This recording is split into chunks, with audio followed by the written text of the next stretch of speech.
नमस्कार। मध्य प्रदेश में एक बार फिर कोरोना की तीसरी लहर लगातार बेकाबू हो रही है। हर दिन के साथ आंकड़े जो सामने आ रहे हैं वो प्रशासन के साथ साथ आम लोगों के लिए भी एक चिंता का विषय बने हुए हैं।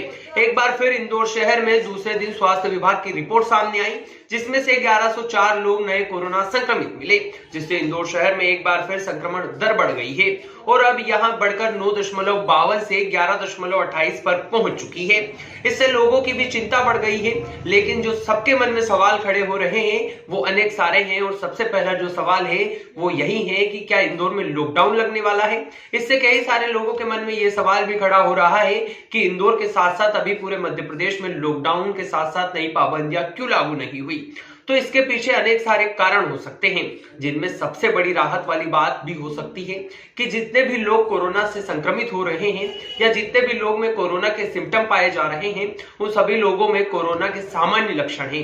यानी जितने भी लोग कोरोना से संक्रमित हैं उन सभी लोगों में कोरोना के सामान्य लक्षण नजर आ रहे हैं। ये जांच में सामने आया है। अभी तक जितने भी लोग कोरोना की चपेट में हैं उन सभी में सर्दी, खांसी, जुकाम जैसे सामान्य लक्षण मिले हैं, तो उन लोगों को होम आइसोलेशन में ही रखा जा रहा है। लेकिन संयोग की बात यहां है कि दिसंबर 2020 में जब कोरोना की पहली लहर आई थी तब इतने ही लोग संक्रमित थे, यानी उस समय भी 11.28% की रेट से दर रफ्तार चल रही थी। लेकिन तब हालत बहुत खराब थे और मरीजों को ऑक्सीजन के साथ साथ आईसीयू में भी रखने की जरूरत थी। लेकिन अब नया वेरिएंट है और नया वेरिएंट होने से इसका असर भी इतना नजर नहीं आ रहा है और इतना प्रभावी भी नजर नहीं आ रहा है। इससे लोगों को अस्पताल में जाने की भी कोई जरूरत नहीं पड़ रही है, उनको घर पे ही रख के यानी आइसोलेशन में ही रहने की जरूरत पड़ रही है ताकि वह दूसरे लोगों से ना मिले और उनको भी कोरोना की चपेट में आने से राहत मिल सके। क्योंकि अब सभी लोगों को ज्यादातर लक्षण सामान्य हैं, जिसमें किसी के साथ प्रदेश में मृत्यु दर भी कम है। यानी जो तीसरी लहर है उसमें पहली और दूसरी लहर के मुकाबले मृत्यु दर भी काफी कम नजर आ रही है।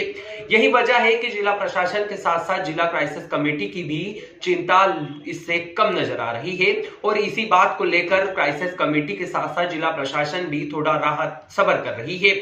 और अगर बात की जाए तो अभी तक किसी भी कोरोना मरीज में कोई गंभीर लक्षण नजर नहीं आ रहे हैं तथा ज्यादातर मरीज 5 दिन में ही डिस्चार्ज हो रहे हैं। तभी तो इतने कोरोना वायरस के मामले सामने आने के बाद भी इंदौर के साथ साथ देश भर में अभी तक लॉकडाउन और नई पाबंदियों पर विचार नहीं किया गया।